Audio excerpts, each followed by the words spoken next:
Uno de los ensayos de Virginia Woolf comienza con esta afirmación que leemos aquí y que define su relación con Londres. La autora confiesa lo siguiente: el mayor placer que nos ofrece la vida urbana en invierno, pasear por las calles de Londres. Es un ensayo de 1927 que veremos luego, pero las referencias a la ciudad, como bien lo saben sus lectores, son constantes y variadas, como las que aparecen en una entrada de su diario del 9 de enero de 1924, en la que ella toma prestadas las palabras de William Dunbar, un poeta del siglo XVI, diciendo: Londres, eres una joya entre las joyas.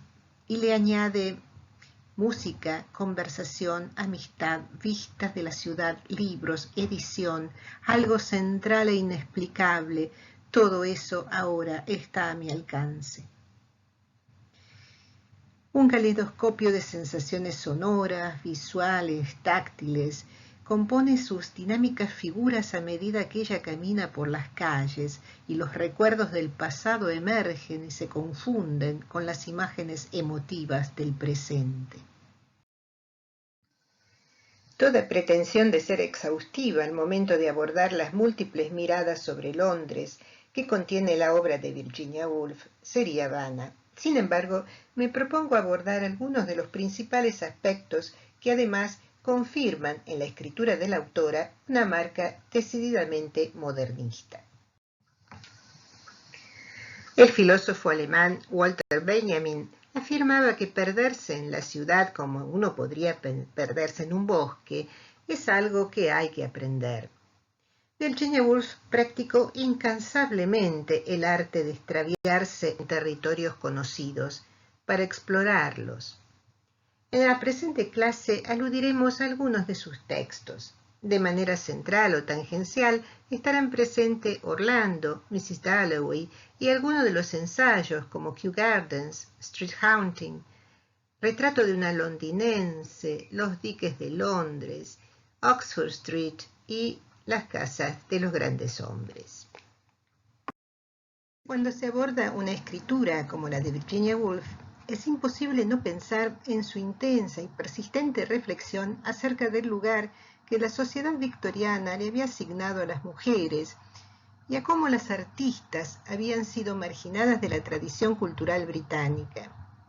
Virginia nace en 1882, es decir, en el último cuarto del siglo XIX. En esa época había comenzado a circular el concepto New Woman, la nueva mujer, algo que se erigía como amenaza evidente al orden patriarcal que era el soporte de la familia victoriana. La New Woman es un tipo de mujer que asoma en la literatura finisecular con su carácter vital e independiente. Tiene curiosidades intelectuales, es un personaje dispuesto a tomar sus propias decisiones en lo referente a la vida sentimental. El género gótico hará de estos perfiles femeninos una presa fácil de los villanos, dispuestos a debilitar y derrocar los valores más representativos de la sociedad imperial, como se puede apreciar en la figura de Lucy en el Drácula de Stoker, por ejemplo. Una representante de las New Women en Virginia Woolf es Lily, por ejemplo, la pintora que aparece en To the Lighthouse, y cuya mirada y pensamientos se alejan drásticamente de los de Mrs. Ramsay, una madre de familia que parece no poder imaginarse más allá de las funciones y tareas que la vinculan al ámbito doméstico. Cuando nace Virginia, la moda femenina imponía figuras como la de la izquierda, que se lograban a través del uso de fajas y del polizón. Este último era un curioso artefacto que había surgido como evolución de las crinolinas y era un elemento que abultaba la parte posterior sobre la que podían converger tablas, frunces y moños. Por cierto, permitía una mayor movilidad que el miriñaque, pero todavía hay que esperar a principios del siglo XX, es decir, hacia 1900, que es cuando Virginia tiene 18 años y solo van a quedar las fajas. Es el momento en que surgen las grandes tiendas, que comienzan a ofrecer lo que se denominaba los prêt-à-porter, es decir, los atuendos listos para usar en diferentes talles. un fenómeno que vino a reemplazar, sobre todo en los sectores medios, la ropa hecha a mano por modistas o que se cosía en las casas. Para cuando se edita Mrs. Dalloway, las mujeres ya visten como en la figura de la derecha. Pensemos que la moda y los cambios en los atuendos femeninos en las primeras 2 décadas del siglo XX están profundamente marcados por acontecimientos económicos, políticos y culturales. Es un periodo de enormes cambios en la vida del occidente europeo. Por un lado, atravesado por el proceso de industrialización y la producción de manufacturas, y por el otro, por el enorme impacto de los años en que se peleó la Primera Guerra Mundial, que lleva a las mujeres a ocupar masivamente los puestos de trabajo en campos, oficinas, fábricas, mientras que se imponía un uso moderado o nulo de afeites en la vestimenta. En 1918, el gobierno británico, además de los concebidos racionamientos alimentarios, introdujo una prenda denominada National Standard Dress, un sencillo vestido suelto a media pantorrilla, sin broches ni ojales, de seda, porque el algodón y la lana eran necesarios en hospitales o para los uniformes y abrigos en el frente. Era un vestido para todo uso, tanto de día como de noche. Durante la guerra, tanto hombres como mujeres comenzaron a vestirse con menos formalidad que antes y llevar la misma ropa para diferentes propósitos, que es una tendencia que se extendió a la posguerra, cuando ya la vestimenta se transforma en algo más práctico e informal. En la novela Orlando, la voz narradora declara lo siguiente: los trajes, aunque parezcan frivolidades, tienen un papel más importante que el de cubrirnos. Cambian nuestra visión de mundo y la visión que tiene de nosotros el mundo. Lo cierto es que las modificaciones en la vestimenta femenina no pueden separarse de una mayor participación de la mujer en la vida pública y por ende de una paulatina aceptación de su presencia en diferentes actividades de la vida londinense. La variación en las prendas otorga mayor libertad en los desplazamientos y de algún modo son cambios que acompañan la incorporación de diferentes tipos de transporte público que recorrían el territorio urbano. Los ómnibus tirados por caballos que hicieron su aparición en 1829 convivieron con los primeros tranvías eléctricos que irrumpieron en el casco urbano hacia 1885. En 1904 aparecen los primeros modelos de transporte motorizado y hacia 1930 los autobuses cerrados y de 2 pisos, que se convirtieron en la principal forma de transporte de la clase media londinense, compitiendo con el tren y el subterráneo, todos ellos una alternativa más económica y eficiente a los taxis y luego a los automóviles. En Mrs. Dalloway tenemos a Elizabeth, la hija de Clarissa, una joven de 17 años en la que Virginia Woolf delinea la distancia entre la postura conservadora de la madre y los deseos de independencia de una nueva generación.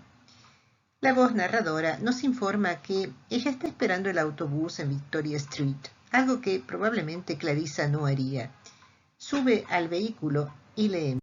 Era para ella una delicia el sentirse libre. El aire fresco era delicioso. Estaba tan cargado el ambiente en los almacenes Army and Navy. Y ahora, al ascender velozmente hacia Whitehall, era como montar a caballo, y ante cada movimiento del autobús, el hermoso cuerpo con el vestido leonado reaccionaba libremente, como el de un jinete, como el mascarón de proa de un buque, y la brisa la despeinaba un poco. El calor daba a sus mejillas la palidez de la madera pintada de blanco, y sus hermosos ojos, que no tenían otros ojos a los que mirar, miraban al frente, sin expresión, luminosos, con la contemplativa e increíble inocencia de una escultura. Vemos entonces cómo Virginia enlaza las apreciaciones de una joven representante del nuevo siglo con su manera de percibirse en el flujo urbano, con una libertad que puede expresarse en su vestimenta y en las sensaciones corporales placenteras. Virginia nace en una Londres en la que la oscuridad nocturna permitía imaginar que Mr. Hyde se amparaba en ella para cometer sus peores crímenes, tal como lo relata Stevenson en su novela de 1886. En ese entonces, en las casas se utilizaban velas y candelabros. Muy pocos domicilios acomodados estaban provistos con una instalación que permitiera el uso de lámparas de gas. Eran a gas los faroles de las principales calles en las zonas céntricas, que alcanzaban a iluminar el espacio inmediato. No tenían gran potencia, lo cual producía islas de oscuridad entre poste y poste. Incluso en 1901, cuando muere la reina Victoria, la iluminación eléctrica aún estaba en pañales. Lo común en las ciudades y los pueblos más grandes era la iluminación a gas complementada con velas y lámparas de aceite. No fue hasta después de la Primera Guerra Mundial que la iluminación eléctrica finalmente emergió como la fuente de luz predominante en los hogares. Entre 1914 y 1920, las principales arterias de Londres tenían instalados postes de luz.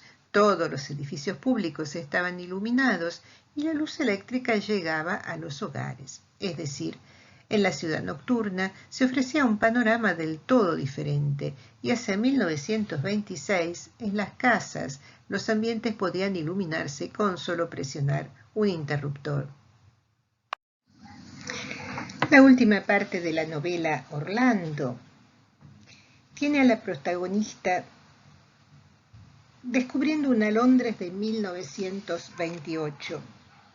Es algo nuevo para ella y dice: miren las luces de las casas, con un toque se iluminaba una pieza entera, se iluminaban centenares de piezas y una era exactamente igual a otra. Todo se podía ver en esos cajoncitos rectangulares. No había intimidad, no había ninguna de esas sombras morosas y ángulos desparejos de antaño. No quedaba una sola de esas mujeres con delantal, portadoras de lámparas, temblenques, que depositaban asiduamente en esa mesa o aquella. Con un toque, la pieza entera se aclaraba. Y el cielo estaba claro toda la noche. Y las veredas eran claras, todo era claro.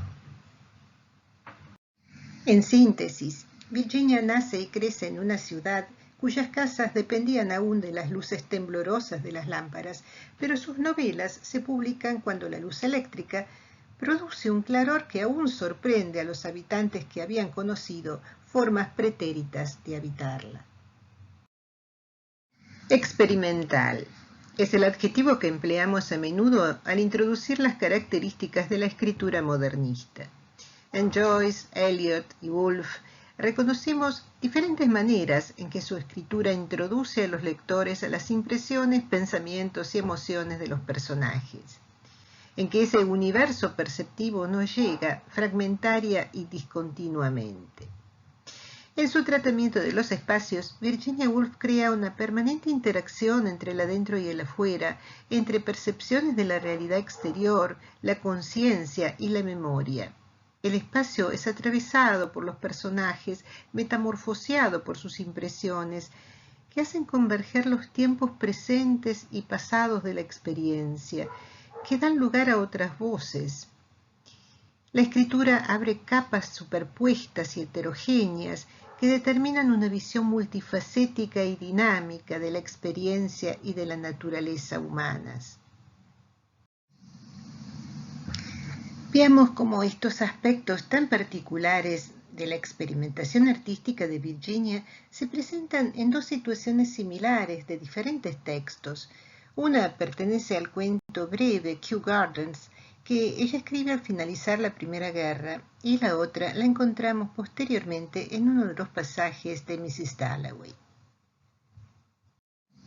Kew Gardens es el nombre de los extensos jardines botánicos emplazados en el sudoeste de la ciudad de Londres. Al comenzar el cuento, la descripción se enfoca en uno de los parterres.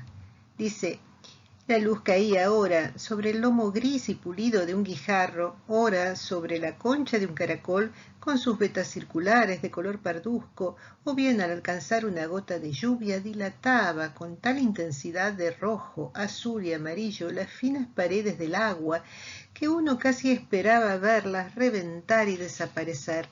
Sin embargo, en cuestión de un segundo la gota cobró una vez más su tono gris, plateado, y la luz se posó entonces sobre la carne de una hoja, revelando sus finas ramificaciones bajo la superficie, y se movió de nuevo para lanzar sus rayos sobre los vastos espacios verdes bajo la bóveda de hojas acorazonadas y lanceoladas. Luego la brisa sopló más vivamente en las alturas y el color centelló en el aire, en los ojos de los hombres y las mujeres que paseaban por Kew Gardens en el mes de julio. De las figuras de los muchos paseantes, la voz narradora nos acerca a uno de ellos. Dice: el hombre caminaba con aire distraído, un poco por delante de la mujer, mientras que ella avanzaba con decisión y solo volvía la cabeza de vez en cuando para comprobar que los niños no se rezagaran en exceso. El hombre mantenía su distancia con respecto a la mujer, de manera intencionada, aunque tal vez inconsciente, pues deseaba seguir ocupado en sus pensamientos. Hace 15 años estuve aquí con Lily, pensó. Nos sentamos allí, no recuerdo exactamente dónde, junto a un lago, y yo le supliqué una y otra vez que se casara conmigo aquella tarde tan calurosa. Cómo revoloteaba la libélula a nuestro alrededor. Con cuánta claridad veo a la libélula y el zapato de Lily con una hebilla de plata en la punta. Mientras yo hablaba no dejaba de ver su zapato, y cuando éste se movía con impaciencia yo sabía sin levantar la vista lo que ella iba a decir. Todo su ser parecía estar en aquel zapato, y mi amor, mi deseo, estaban en la libélula. Por alguna razón pensé que si se posaba allí, sobre aquella hoja, la más ancha, y con una flor roja en el centro, sí, si la libélula se posaba en aquella hoja, ella diría sí, de inmediato. Pero la libélula no cesaba de revolotear, nunca se posaba en ninguna parte. Por supuesto que no, felizmente no.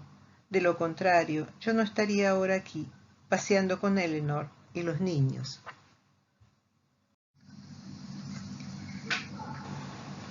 Notamos entonces cómo se desplazan de los centros de atención de las flores a los visitantes. Se crean puentes entre los elementos naturales del presente y las imágenes de un pasado en que un escenario parecido daba lugar a situaciones distintas para algunos de los paseantes.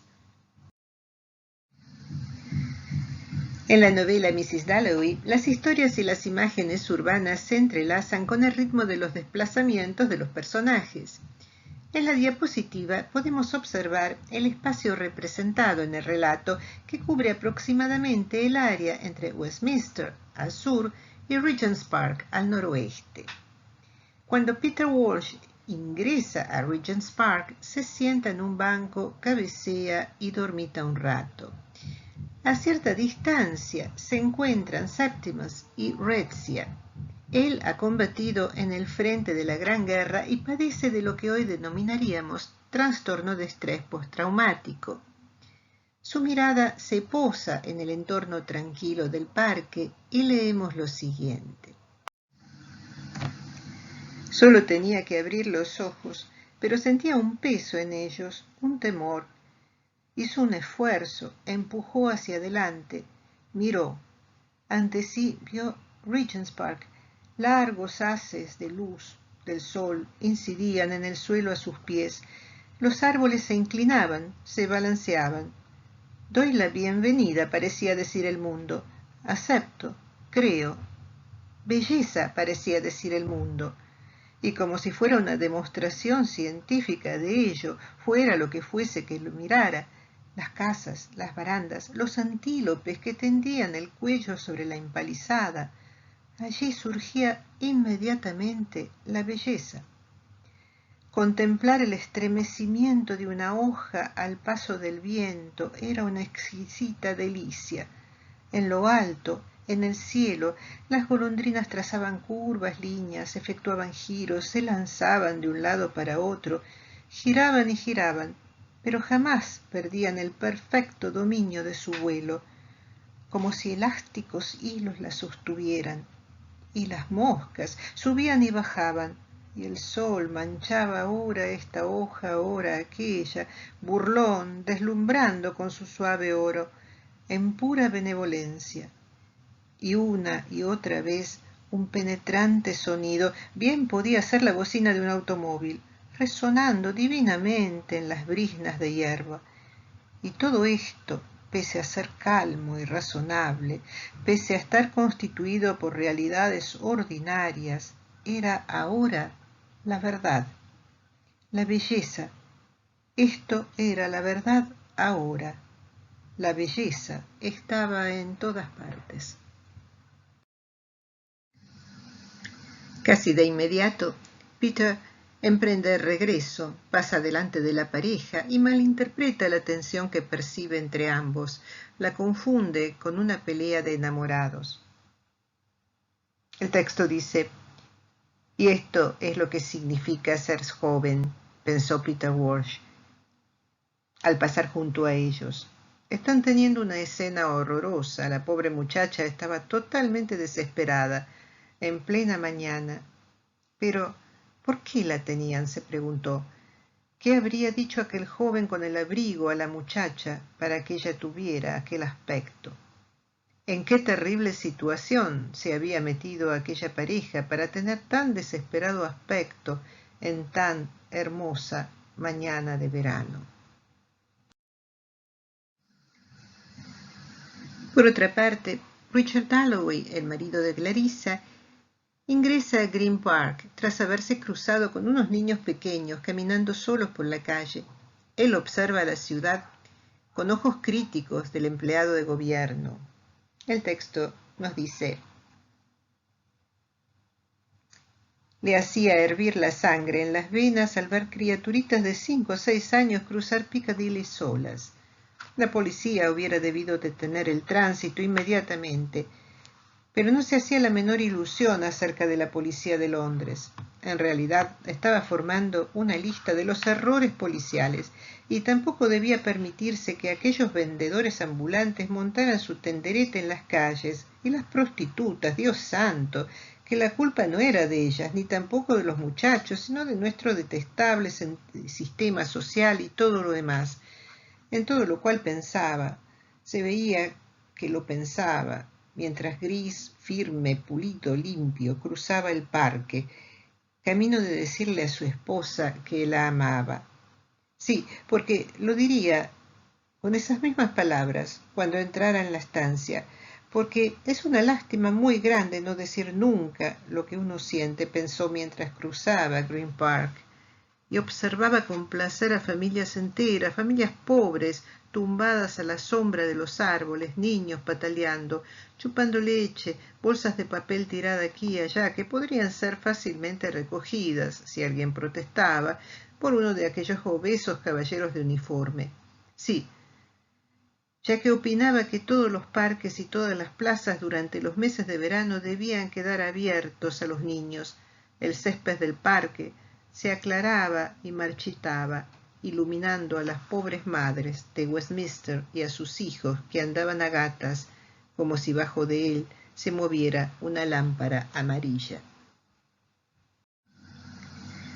Si bien con diferentes perspectivas, tanto Peter como Richard manifiestan sus deseos de que las jerarquías y el control sean observados. A ambos entusiasma ser parte de una nación que entienden que es el símbolo de la civilización. Se nos dice, por ejemplo, que a Peter esa civilización le era tan querida como si fuese una posesión personal. Claramente, los puntos de vista de estos dos personajes masculinos son representativos del nacionalismo inglés de las primeras décadas del siglo XX, sostenido aún por el dominio de los territorios imperiales. La literatura, en este caso de la mano de Virginia Woolf, ofrece zonas de resistencia a los discursos homogeneizantes de las políticas de Estado. Personajes como Peter y Richard no son del todo monolíticos. Aún a través de ellos se abren áreas de intersección, por ejemplo, entre nacionalismo y estética, áreas en las que se producen surcos en la superficie pulida del entusiasmo civilizatorio.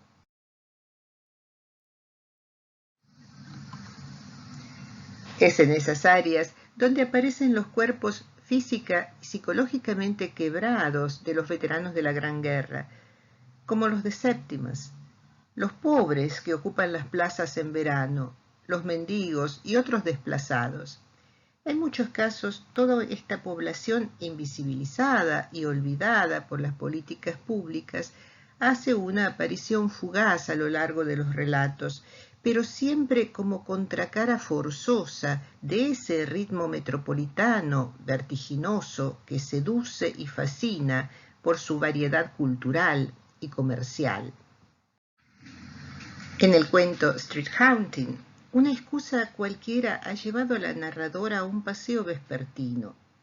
Es invierno y anochece. Por las calles se cruza con diversos tipos de criaturas socialmente marginadas y se pregunta ¿en qué grietas y recovecos se hospedaba esa compañía mutilada de los lisiados y los ciegos? Pensamos, añade algo más adelante, que no envidian nuestra prosperidad cuando, al doblar una esquina, pasamos junto al cuerpo encorvado de una anciana que yace abandonada en el escalón de un edificio público, cubierta con un paño como una manta que se arroja apresuradamente sobre un caballo o un asno muerto. Es una imagen brutal que los habitantes de las grandes urbes podemos reconocer desde siempre, porque no ignoramos aquello que la voz narradora del cuento repite, y es que es demasiado a menudo que los marginados están muy próximos a los más ricos, a los privilegiados, a los lujos que los acompañan, expuestos magníficamente en los escaparates de los negocios, que marca entonces esa diferencia abismal con los harapos y la carencia. La anciana, bajo la manta, a través de las asociaciones propiciadas en el relato, deviene un elemento de fuerte crítica a una economía capitalista, cuya lógica inequitativa se expresa precisamente en la yuxtaposición de las mercancías en las vidrieras y la homeless abandonada e inerte. En Virginia, los paseos por la ciudad que verdaderamente cuentan son los que se realizan en soledad, para sumergirse en el caudal humano, sonoro y estimulante de las calles citadinas. En Street Haunting afirma que cuando esto sucede, ya no somos en absoluto nosotros mismos. Cuando salimos de casa, nos liberamos del yo que conocen nuestros amigos y pasamos a formar parte de ese inmenso ejército republicano de vagabundos anónimos, cuya compañía resulta de lo más agradable luego de la soledad de la propia habitación. Mezclarse con la masa indiferenciada que merodea por las calles se asimila entonces al renunciamiento, a ese yo que domina en los ámbitos domésticos y cotidianos. Desinvestirse de la identidad. Eso es un aspecto definitorio del ejercicio que realiza la voz narradora cuando imagina o efectúa los paseos solitarios. Que una mujer pasee sola por la ciudad sin levantar suspicacias es algo que empieza a aceptarse a regañadientes a principios del siglo XX. Porque, ¿qué hacía una mujer sola paseando por las calles? ¿Qué buscaba? No cabía concebir un ocio femenino y menos aún lejos del hogar y de los controles que ahí se ejercían. Flâneur es un término francés que cobra peso a partir de las observaciones de Baudelaire a mediados del siglo XIX y que se vincula estrechamente con el fenómeno de la ciudad moderna de la era industrial. La flânerie era la actividad asociada al merodeo a través de las multitudes de la gran urbe. El flâneur era un hombre que salía a gastar su tiempo de ocio caminando sin rumbo, perdiéndose entre la masa indiferenciada de la ciudad. Al hacerlo, miraba sin ser visto, pasaba y capturaba imágenes que se mezclaban en el flujo de su andar, imágenes efímeras. Respecto de la lógica invisibilidad del hombre entre la multitud, Lauren Alkin, en su libro Flâneuse, comenta lo siguiente respecto de la inequitativa condición femenina. Dice, los argumentos contrarios a la flâneuse a veces tienen que ver con cuestiones de visibilidad. Es crucial que el flâneur sea funcionalmente invisible, escribe Luc Sante, para defender la identificación del flâneur con el género masculino y no con el femenino. Esta observación, además de injusta, es cruelmente inexacta. Nos encantaría ser invisibles como lo son los hombres. Los grados de visibilidad se relacionan con lo que consideramos más o menos habitual en nuestras vidas. Lo acostumbrado se invisibiliza, como el que los varones caminen por la ciudad a cualquier hora. Las mujeres, sin embargo, suelen tener un grado de visibilidad en las calles que las hace llamativas, porque se supone que están fuera de lugar. Virginia escribe cuando en parte esa invisibilidad que suponía una mayor independencia de las mujeres y su participación en la vida pública estaba asegurada. Por tanto, sus libros, ensayos, artículos trazan el mapa urbano que hace la flâneuse, un término que tardó en ingresar en el uso de la lengua al femenino. De ese modo, su escritura reconstruye una ciudad, sus barrios, sus costumbres, los contrastes entre esa Londres que habita y la ciudad victoriana en la que había crecido, con hábitos que se resisten aún a desaparecer. En los diarios, cartas y artículos, la experiencia de la flâneuse londinense que es Virginia se transcribe en primera persona. Por ejemplo, hubiera podido pasear horas y horas por las calles oscuras de Holborn o Bloomsbury.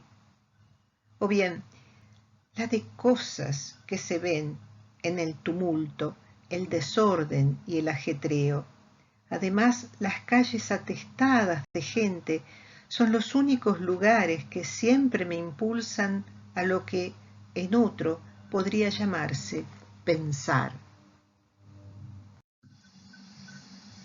En otro lugar, reflexiona sobre la dependienta de una tienda y escribe: me gustaría más saber su historia verdadera que la 150ª vida de Napoleón o el 70º estudio sobre Keats y el uso de su invención miltoniana que el viejo profesor Z y sus colegas están escribiendo en estos momentos.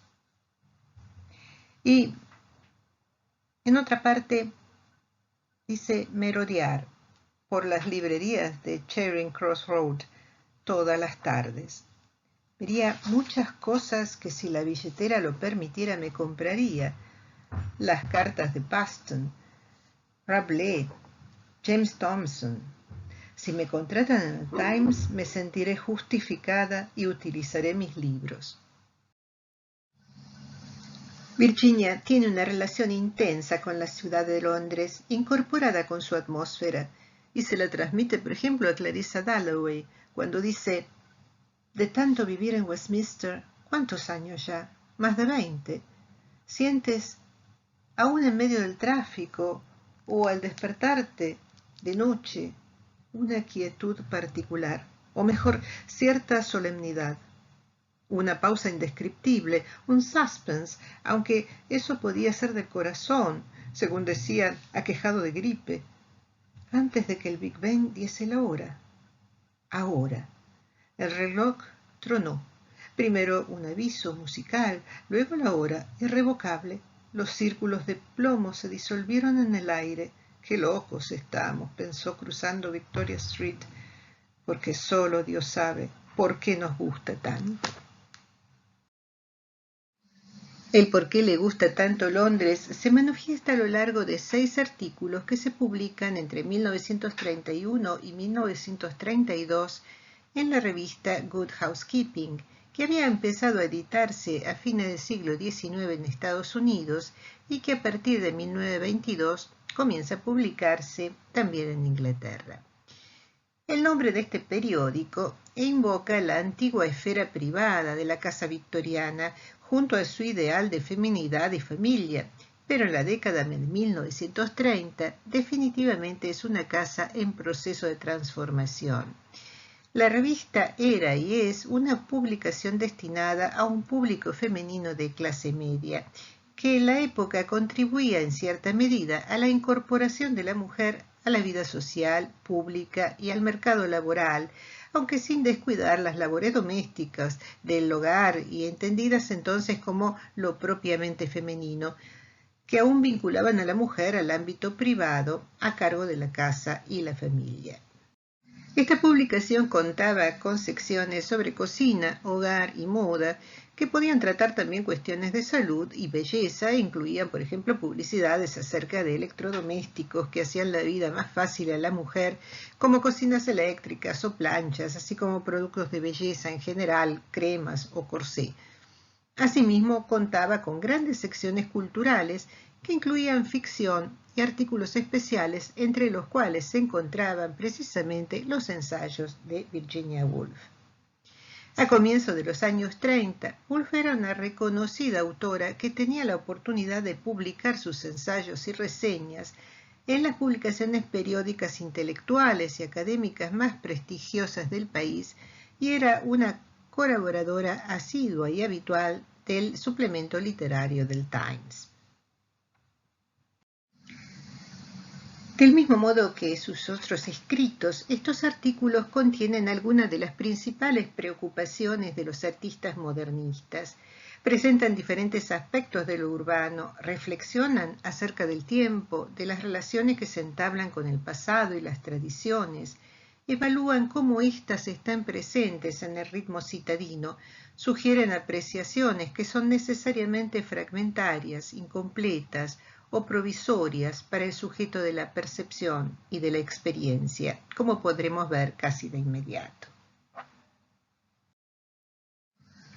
Si nos situamos en el mapa del centro de la ciudad, los artículos proponen un recorrido que solo en el caso de los diques de Londres se desplaza momentáneamente del mismo. El primero de los artículos se llama Retrato de una londinense y propone la visita imaginaria a la casa de la señora Crowe, una anciana que vive ahí nomás, en una callejuela lateral que se abre en la zona de tiendas y teatros.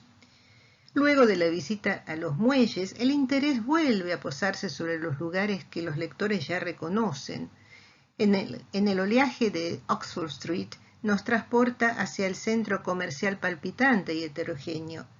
El siguiente ensayo, Casa de Grandes Hombres, nos desplaza hacia Chelsea para visitar la mansión que otrora habitara el poeta Carlyle. Abadías y catedrales ilumina algunos detalles de Westminster y de St. Paul, y ahí nomás otro de los artículos nos deja en la Cámara de los Comunes. Ahora bien, como sucede en todos los demás casos en los que la ciudad es el objeto de la narración, esta es a la vez realidad empírica y densidad metafórica con la que quien escribe se identifica. Caminar y atestiguar las maneras de habitar el espacio urbano se declara entonces un acontecimiento que está siempre en proceso de conversión, en transformación, y cada uno de los retratos es diferente y singular, es permanente y efímero. De hecho, Londres es el conjunto de esa multitud de acontecimientos cambiantes, en continua transformación y no un contexto clausurado en la narración. La señora Crowe es presentada en Retrato de una londinense como una verdadera cockney, palabra a la que Woolf otorga el sentido de londinense auténtica. Este es el único de los artículos que imagina una situación particular en el interior de una vivienda habitada en el presente de la escritura, es decir, de una casa y sus hábitos, que entonces reflejarían un estilo de vida que los habitantes de la ciudad reconocerían como propios. Tanto que el título que inicialmente había propuesto Virginia era el de A London Character. El perfil del personaje recreado, entonces, no reviste características excepcionales, sino que precisamente son aquellas compartidas por los integrantes de ciertos círculos citadinos de una clase social media y alta. El salón en que la señora Crowe se instala es similar a otros tantos de la época, con sendos sofás a cada lado de la chimenea encendida, 6 sillones, 3 ventanas alargadas que dan a la calle, etc. Ella está siempre sentada junto al fuego. Ahí es donde transcurren sus días. Con una dosis de humor, la narradora comenta que llevaba 60 años sentada junto al fuego. Aunque nunca está sola. La señora Crowe es una londinense anónima y es una anfitriona victoriana, por tanto, un tipo de mujer antitético del que se propone la narradora para sí. Su vida se reduce al ámbito doméstico, es sociable, pero no sale. Su hogar es el lugar de encuentro donde sus conocidos se retraen momentáneamente de ritmo citadino para compartir el té y las noticias del día. En las reuniones se impone el acuerdo tácito de que la charla sea informal, la conversación ligera, amplia y general. Leemos que la charla que la señora Crowe prefería y alentaba constituía una versión refinada de los chismes de pueblo. Nada comprometedor entonces, una trivialidad bien orquestada. La señora Crowe, se dice, no era una snob, sino tan solo una coleccionista de relaciones. Los encuentros excluyen entonces el tono serio o crítico de otro tipo de tertulia. Woolf explica que a las reuniones de Mrs. Crowe, cito, con frecuencia acudían personas de gran inteligencia como jueces, médicos, diputados, escritores, músicos, viajeros, jugadores de polo y también gente insignificante, pero cualquier observación brillante se consideraba más bien un error de etiqueta. Woolf retrata a un tipo de mujer del que no se espera en absoluto una curiosidad especulativa sobre asuntos económicos o políticos. El suyo es un saber general y vago de lo que acontece en la ciudad. Ella evoca un aire verdaderamente victoriano y conservador, y al mismo tiempo representa la moralidad patriarcal victoriana al personificar el prototipo del ángel de la casa. Mantiene cohesionado cierto grupo de pertenencia, evita provocar disensos o crear situaciones enojosas. Claramente, Virginia Woolf aboga por un cambio y una renovación de hábitos que suprima esa función angélica de la mujer y le dé cabida en la vida pública y en el mercado de trabajo, algo totalmente ajeno a la vida para la que Mrs. Crowe había sido preparada. Al concluir el retrato ficcionalizado, se informa de la muerte de Mrs. Crowe y se sugiere una imagen de Londres que está dejando atrás modos de compartir lazos sociales que se habían prolongado por décadas, pero que son extraños tanto a la nueva dimensión de la feminidad como a las expectativas de la ciudad moderna. The Docks of London, junto con Oxford Street Tide y Street Haunting, son las piezas que más nos conectan con las experiencias sensoriales de la escritora que recorre la ciudad y la describe. Es en estos ensayos donde emerge con más vigor el atractivo de ritmos acelerados de las actividades de la gran metrópolis. Los muelles de Londres es un artículo que muestra un escenario en el que difícilmente pueda posarse el ojo de un visitante. Es un escrito fascinante que nos lleva hacia la zona portuaria desde un embarcadero en la ciudad. La embarcación en la que Virginia emprende el viaje hacia los diques pasa frente al centro de Londres, al East End, a la Torre de Londres, y luego ella observa ambos lados de la costa hasta llegar al área de los diques. No se nos dice dónde embarca, pero sí sabemos que el recorrido lo hizo el 20 de marzo de 1931 en una lancha de las autoridades portuarias y en compañía de Leonard y de Vita. Sabemos también que repitió el viaje unos días más tarde. La voz narradora admira el intenso tráfico fluvial que de por sí manifiesta la importancia de la ciudad en la que vive. Desde la lancha se oyen, dice, los rumores y el rugido del mismísimo Londres. No hay embarcaciones de placer en el río, comenta. Todo es industria y negocio. Ella imagina la procedencia de los buques con los que se cruza, India, Rusia, América del Sur, Australia, y en el rapto entusiasta admite que puede haber algo de romántico. Pero de inmediato nos advierte que esta sensación desaparece cuando los barcos anclan y comienza la descarga con las grúas. Uno de los cuadros más sórdidos del mundo, observa. Sucios tinglados de decrépito aspecto bordean las orillas del río. Y algo más adelante, todos estos almacenes tienen el mismo aire de decrepitud y de haber sido levantados con carácter provisional.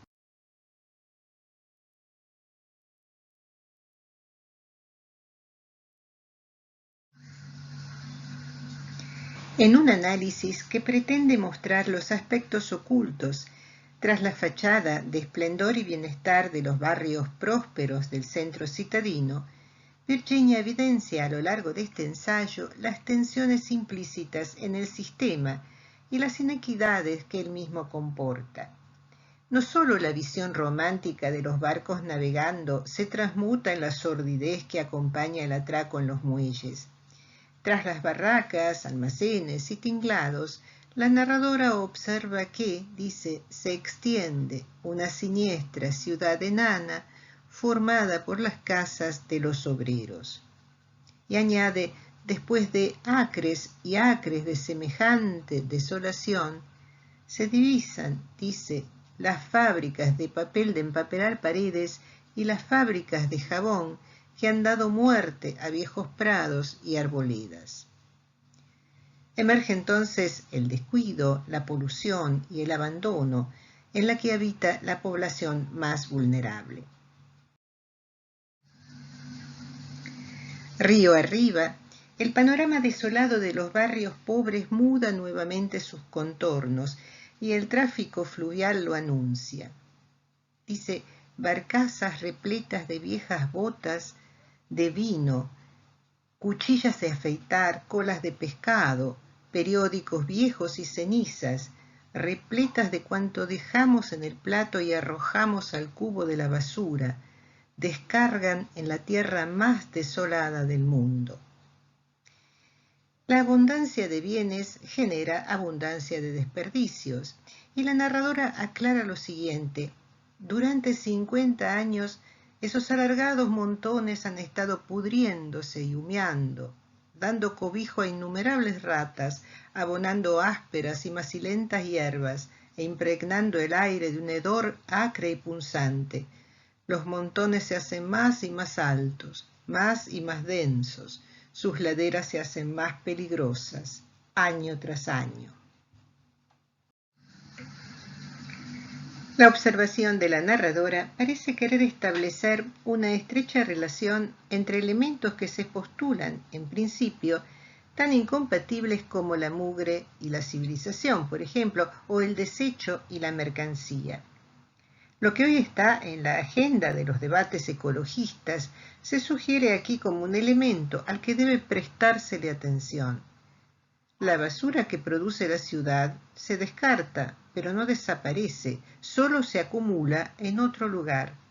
La basura, parece sugerir Woolf, nos interpela al momento de reflexionar en torno a la naturaleza o a la producción de mercancías. La fábrica, nota, han destruido los espacios verdes. El consumo termina en tan enorme cantidad de detritos que los efluvios de los mismos corrompen el aire y el ambiente en torno a nosotros.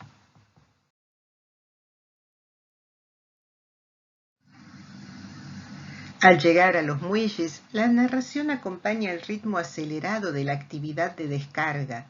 Fardos, barriles, cajas de toda forma y tamaño son llevadas hacia los tinglados. La narradora imagina cómo los frutos del mundo entero se depositan en ese lugar, en esa ciudad. Cada cosa se pesa, se cotiza, se dispone con incesantes movimientos de personas. De pronto, el interés se posa no en las mercancías, sino en los restos inesperados que se cuelan entre ellas. El texto dice: una serpiente, un escorpión, un escarabajo, una porción de ámbar, el diente enfermo de un elefante, un recipiente con mercurio. Estos son algunos de los objetos raros e insólitos que han sido hallados. Algo más adelante, comenta lo que podría sorprender al lector contemporáneo. En el suelo, entre los círculos formados por los colmillos de elefante, hay un montón de colmillos que son más grandes y más oscuros que los otros. Y es natural que sean oscuros porque se trata de colmillos de mamuts que han estado enterrados, helados, bajo el cielo de Siberia durante 50.000 años. Pero el paso de 50.000 años siempre suscita sospechas en las mentes de los expertos de marfil. El marfil del mamut tiene cierta tendencia a combarse. Con el marfil de mamut no se pueden formar bolas de billar, sino tan solo la empuñadura de un paraguas o el dorso de los espejos de mano más baratos. Por esto, quien compre un paraguas o un espejo que no sean de la más alta calidad probablemente comprará el colmillo de un animal que anduvo vagando por los bosques asiáticos antes de que Inglaterra fuera una isla. Todo se aprovecha, todo tiene un valor mercantil, no hay derroche. La narradora señala que las balas de lana que son extraídas del interior de un buque australiano van ceñidas para ahorrar espacio con flejes de hierro, pero estos flejes no se dejan abandonados en el suelo, sino que son enviados a Alemania para que con ellos se fabriquen afeitadoras. Safety razors. Ahora bien, la palabra razor ya había aparecido en el artículo algunos párrafos antes, cuando se enumeran algunos de los elementos visibles entre los cúmulos de basura acarreados en las barcazas. Es el ciclo cumplido por un objeto al que ya no se le puede otorgar un valor de transformación. Materia prima, manufactura, basura. La lógica que gobierna el relato se expresa claramente en sus últimas oraciones. Leemos: somos nosotros, con nuestros gustos, nuestras modas, nuestras necesidades, los responsables de que las grúas desciendan y se balanceen. Nosotros somos quienes llamamos a los buques en el mar. Nuestro cuerpo es su amo. Pedimos zapatos, pieles, bolsos, estufas, aceite, arroz, velas, y nos lo traen. El comercio nos observa ansiosamente para saber cuáles son los deseos que comienzan a formarse en nosotros, cuáles son las nuevas antipatías. Uno se siente un animal complejo, importante y necesario cuando se encuentra en el muelle contemplando cómo las grúas levantan este barril, esa caja, esa bala, sacándolos de la panza del buque que aquí ha anclado. El artículo Oxford Street Tide, la marea de Oxford Street, resulta ser la continuación lógica del anterior. Aunque se produce un cambio de tono, la narradora advierte que si en los muelles las cosas se ven en su estado primario, en su volumen, en su enormidad, en Oxford Street han sido refinadas y transformadas a fin de ser admiradas en las vidrieras. La espectacularidad de la exposición de las mercaderías se ejemplifica a través de indicaciones precisas. Los paquetes de tabaco se transformaron en cigarrillos, la lana en chaquetas delgadas y suaves medias, etc. lo que deja intuir que todo ha sido elaborado para convertirse en objeto de exhibición listo para la venta. Oxford Street, se dice, no es la arteria más elegante de Londres. La moda tiene sus nichos más secretos, lo sabemos, en Bond Street, una calle más aristocrática del Mayfair londinense, que es recorrida por Clarissa Dalloway para comprar sus guantes en el cuento o las flores para sus fiestas en la novela. Con habilidad, la narradora contrasta pasado y presente en su alabanza de esta calle, que se despliega, dice, como una gran alfombra rodante, cuya luminosidad y brillo al anochecer se oponen al tono más apagado de las más refinadas calles hacia el sur. Leemos, como el pedregoso lecho de un río, cuyas piedras son siempre lavadas y pulidas por el destellante caudal. Todo brilla y reluce. Se trata de un área ruidosa, donde pueden leerse las noticias más tremendistas en los titulares de los diarios. Oxford Street es la zona en que más se hace evidente la aceleración de la vida urbana. Leemos. Los autobuses rozan los bordillos, el trompeteo a pleno pulmón de una banda de música se transforma en un delgado hilillo de sonidos. Los autobuses, los camiones, los automóviles y las carretillas pasan confusamente mezclados. Las observaciones de Virginia Woolf refieren al impacto de la sobreestimulación de la vida moderna, que hace a la saturación de los sentidos producida por este tipo de acumulación violenta de sonidos, de impactos visuales, etc. Claro que a la narradora estos aspectos son precisamente los que más fascinan: el roce de la gente, el griterío, un rompecabezas que varía constantemente. Que la calle sea el lugar de la mezcla de incidentes superficiales y trascendentes relacionados con la vida urbana, que sea ese encuentro estridente de sonidos e imágenes. Percibimos la presencia de los vendedores ambulantes, flores, magos sórdidos, pedacitos de papel, tortugas.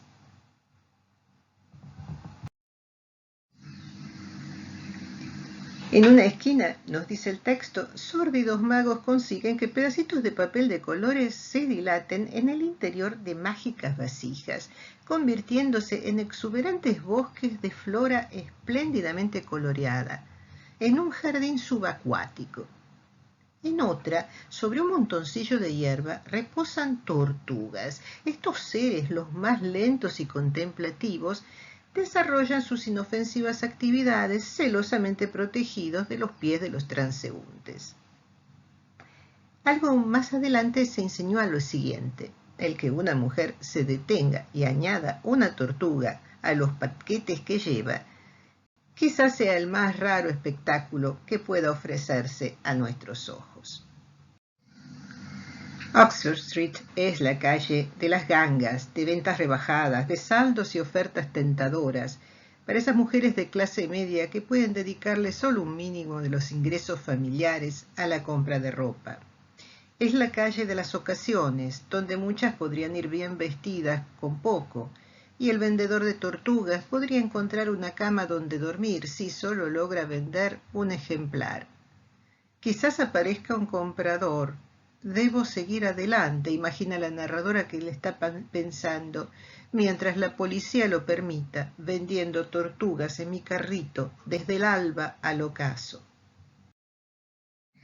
Quienes hayan visto la serie Mr. Selfridge quizás se hayan hecho una idea más acabada de lo que significó la aparición de las grandes tiendas a comienzo del siglo XX. Una auténtica revolución en los hábitos de compra y de exhibición de las mercancías. Algo de esto aparece en el artículo de Woolf, acompañado de un extenso comentario acerca de una propuesta arquitectónica novedosa que viene de la mano de los nuevos exponentes del poder económico. Las construcciones de Oxford Street, como el gran palacio de las tiendas Selfridge, ignoran lo que les parecía bueno a los constructores de antes, que se esmeraban en edificios de piedra sólida. Los del presente prefieren aparentar un aire de opulencia con la intención de atraer a las multitudes a través de construcciones en las que abundan ventanas y vidrieras, donde reina una belleza siempre renovada y a bajo costo, una arquitectura basada en un concepto de solidez y permanencia, se nos dice, ya no pertenece a una época en la que domina la estética de la caducidad, de la mutación permanente, de espacio y percepción. En Oxford Street se hace evidente la presión por ganarse la vida, lo que equivale para la narradora a aceptar que ese bullicio vibrante y artificioso es también un recordatorio de que, cito, la vida es lucha, toda edificación es perecedera y toda exhibición es vanidad. Una actitud similar domina otro ensayo, La casa de los grandes hombres.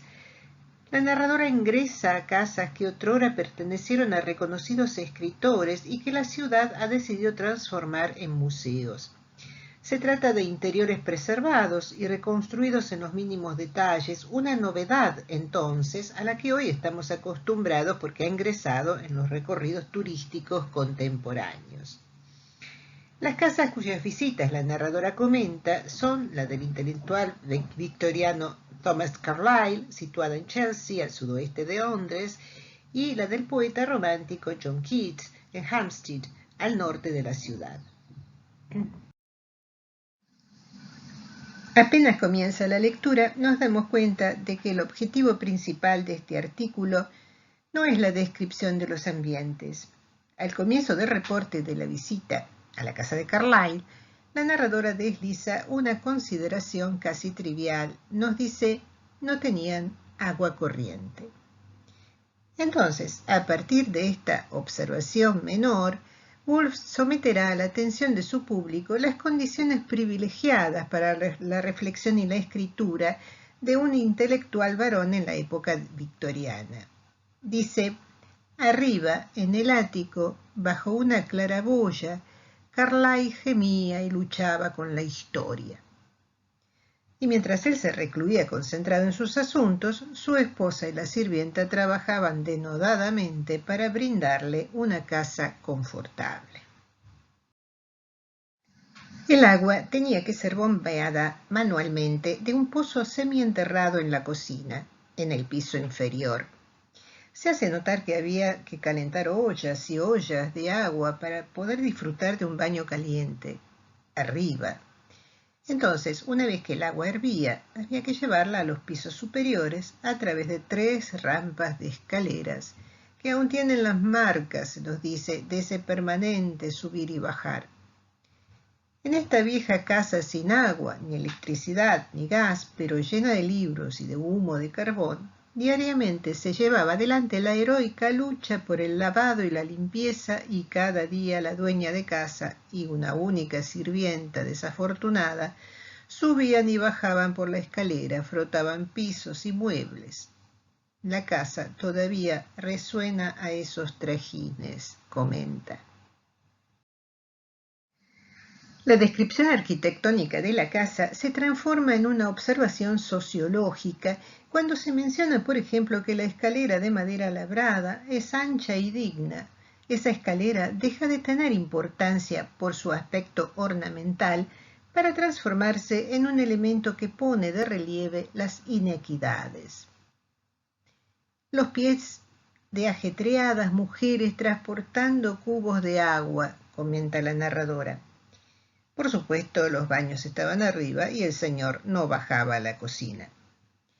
La verticalidad del espacio interno, típica de las casas inglesas, se enfatiza en el artículo con la finalidad de denunciar la opresión del sistema patriarcal, mientras que la diferencia de clases entre la patrona y la sirvienta quedaría disminuida ante la cuestión del género que las aúna en un único destino de opresión femenina. El retrato de Jane, de tamaño mucho menor que el del marido, está colgado en las paredes y muestra las señales de la fatiga diaria. Tal como vemos en el cuadro, leemos, la señora Carlyle, vestida de bellas sedas, se sentaba en un sillón junto al alegre fuego del hogar, rodeada de solidez y decencia. Pero a cuán alto precio lo pagaba. Tiene las mejillas hundidas y la amargura y el sufrimiento se mezclan en la expresión entre tierna y torturada de sus ojos. Estos son los efectos, especula la narradora, de la bomba del pozo y la bañera amarilla de hojalata 3 tramos de escalera más arriba. Es una imagen de gran poder metafórico. Jane es el ejemplo victoriano de la mujer entregada a la vida doméstica para convertirse en el soporte constante y efectivo de la producción intelectual del esposo. La última parte del ensayo se desplaza hacia el norte de la ciudad, hacia la casa de Keats, que no había sido un hombre rico y vivía en un área que entonces era suburbana. En la descripción de la casa de Keats en Hampstead, el discurso tiene un giro diferente. Las habitaciones son pequeñas pero armoniosas, con pocos objetos y muchos libros. Parecen amuebladas tan solo por las luces y las sombras. Parecen transmitir que jamás estuvieron sometidas a los afanes inherentes a la economía doméstica. Existe un marcado contraste entre lo retirado de esta casa y la anterior. Aquí la ciudad es una presencia lejana que se atisba por la ventana en la lejanía. Hay un tono bucólico en la descripción del ambiente. Impera la serenidad, el silencio, el canto de los pájaros, el sonido del agitarse de las ramas por el viento. Lejos está el domicilio de Carlyle, en ese Londres atestado, compacto, con costillares, con sus cúpulas dominantes, sus catedrales guardianas, sus chimeneas y sus agujas, sus grúas y sus depósitos de gas. El lugar apartado en que habitaba Keats está teñido de todos los tópicos románticos de la vida en la naturaleza, al margen precisamente de todo el ajetreo urbano. La voz de la casa de Carlyle, aclara la narradora, es la voz de sacar agua del pozo, de fregotear, de toser y de gemir. La voz de la casa de Keats, por el contrario, es la voz de las hojas agitadas por el viento, de las ramas estremecidas en el jardín, y se define por una heroica serenidad. En todos los relatos a los que nos hemos asomado brevemente, la metrópoli londinense es objeto de contemplación y al mismo tiempo es aquello que atrae sobre sí pensamientos, impresiones, sensaciones, epifanías, retazos de sentido efímeros, imprevistos.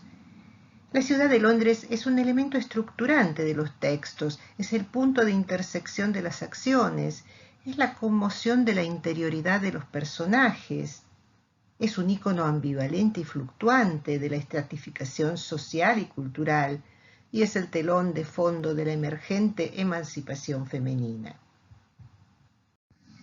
El recorrido que hemos propuesto nos acerca a los lugares símbolos londinenses, recortan una cartografía de la ciudad y de sus habitantes, de instituciones, monumentos, calles, casas y personas. Cada elemento es disparador de archivos de la memoria urbana y nacional, de los que Virginia Woolf es a un tiempo deudora y crítica, parte de ella misma de una cultura que a la vez percibe como ajena y hostil. La quietud de los jardines, el caos del tránsito, la actividad de los muelles, la arquitectura y su historia, del espléndido West End a la zona portuaria, de las vidrieras de Oxford Street a la quietud del hogar de un poeta. Virginia Woolf logra levantar el velo de la belleza y la grandilocuencia para que aparezca la armazón desnuda de la ciudad, en la que se cuelan también el dolor y la miseria.